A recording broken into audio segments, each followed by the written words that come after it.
So on this fireside chat, the speakers that we have are Daniel Kalm, Dave Campbell, and we also have Alioune Gueye. And this will be moderated by Amena Bakr. So please, a round of applause as they make their way to stage.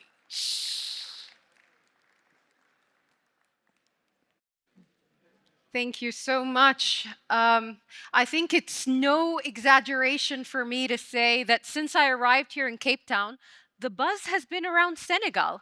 Not to take from any other of the other countries, but Senegal has been on everyone's minds. A lot of questions around the projects that came online, the very accelerated projects. So let me just jump into the questions right away. And Alioune, I would like to ask you about the investments coming into Senegal. Do you see appetite for further expansions on the projects that you already have?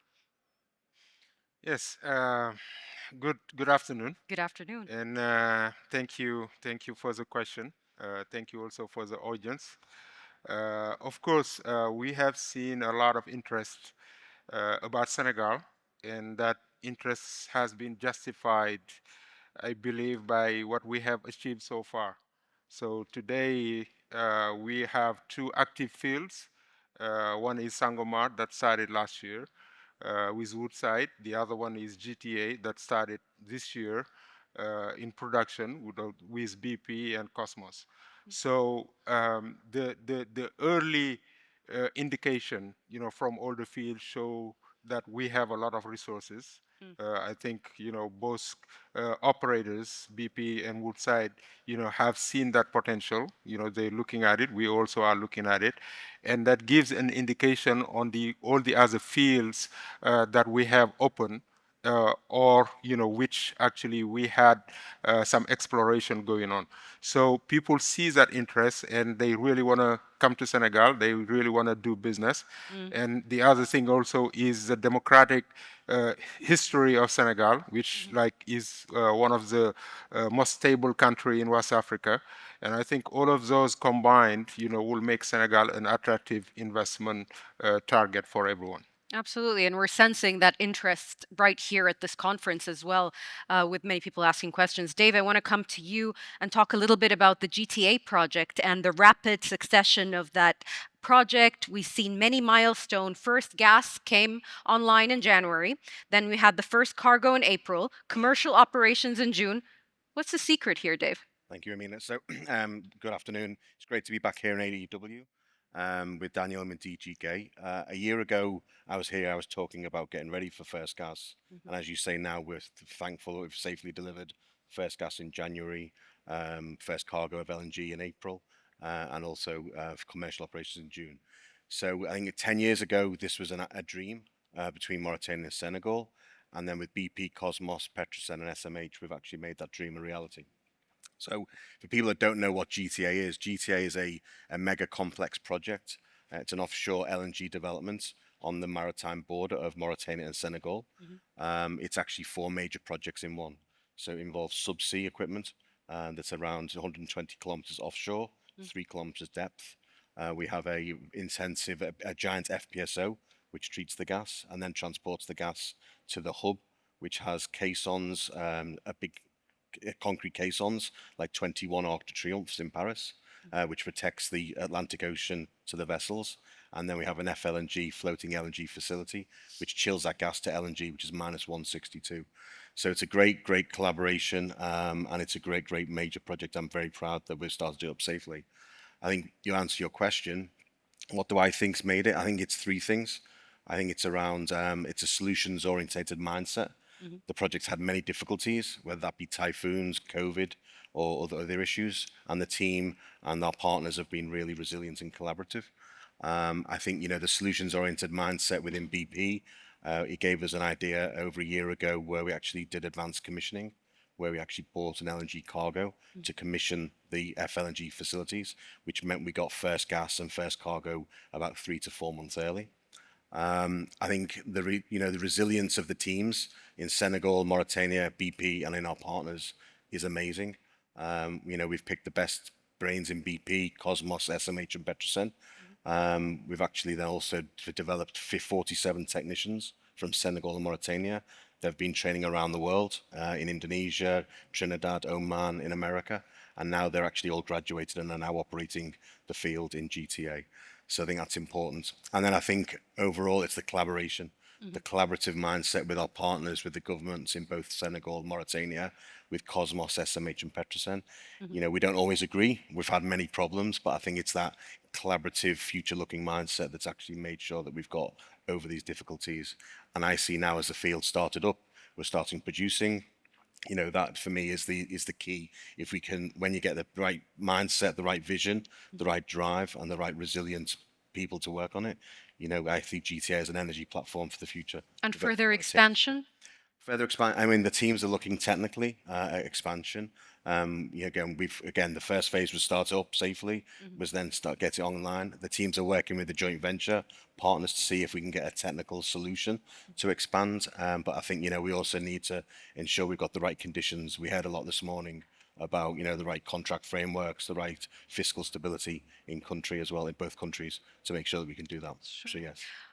Daniel, I want to come to you now and talk a little bit about the Sangomar field and its production of 100,000 barrels per day. When do you think the field is going to start declining from that level? Okay.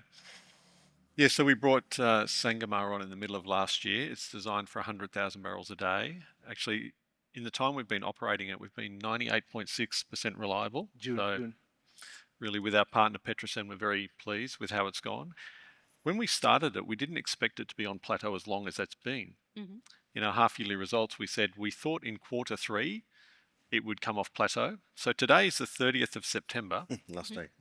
But I have For not. just one day. I haven't checked today's daily production to tell you whether it is on plateau or not today. Okay. But we are getting to the point where it has performed incredibly well for over a year, longer plateau than we expected. But all good things in oil fields eventually come off plateau, and if we're not there, we're close. So we reach these decline rates. So what's the plan looking forward? The plan after that is to continue to operate this facility really reliably. My colleague, DG Gueye, will talk about phase 2, and indeed, there's an opportunity for further development of the field. The field will have a natural decline. That's always what we've expected. That's what happens in all oil projects. But it's whether you can drill additional wells to bring more oil to the facility. So that's the thing that we're starting to think about. Operate current phase 1 very well, and then look for opportunities to maybe add some extra production.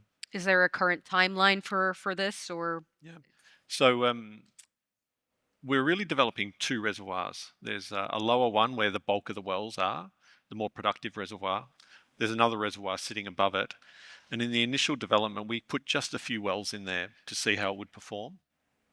We need about 12 to 24 months of production to characterize that bigger reservoir. It's more aerially expansive. So after 12 to 24 months, we'll have a sense of how well it's performing, and then we can identify where in that reservoir we need to place some more wells. So we're 12 months in. I said 12 to 24 months. There's still some production to go, and then we can make a decision about whether there's some good pockets to drill wells into. Ali, if you may allow me to call you Ali, because that's what we say in Egypt.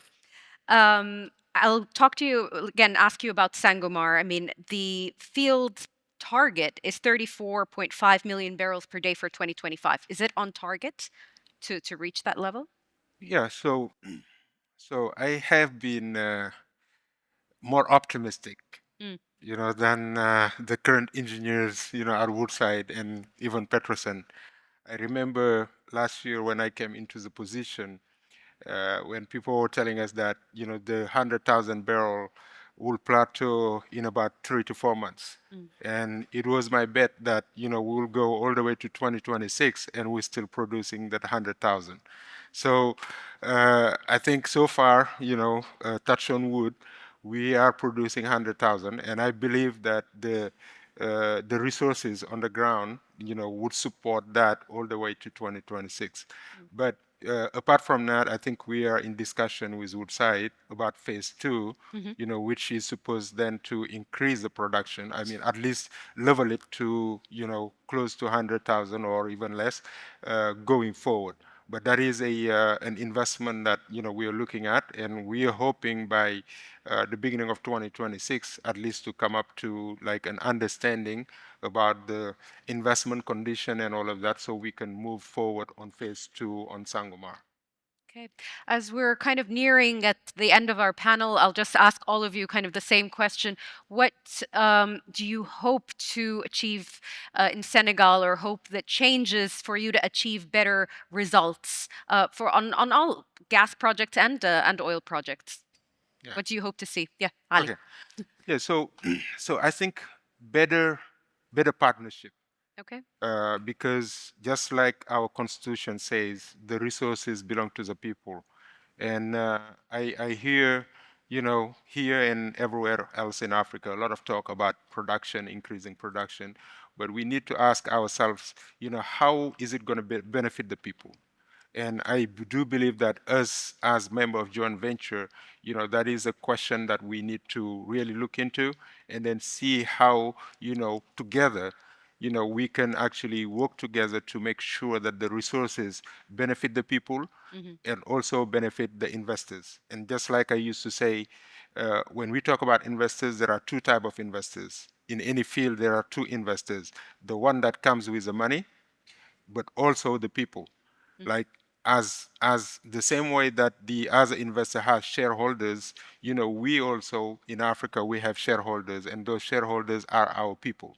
You see what I'm saying? So Training the people. so to me, we have enough resources to make anyone benefit from it, and that's like better partnership that we are asking, BP, Woodside, and everyone else that comes into our field. Thank you. Dave, any parting words? I think building what DG Gueye said, I think for me it's about stability in both countries, and then it's about real ongoing collaboration. These things are difficult. These things are very hard. They're not easy. And I think it's, there's things that we agree on, we disagree on.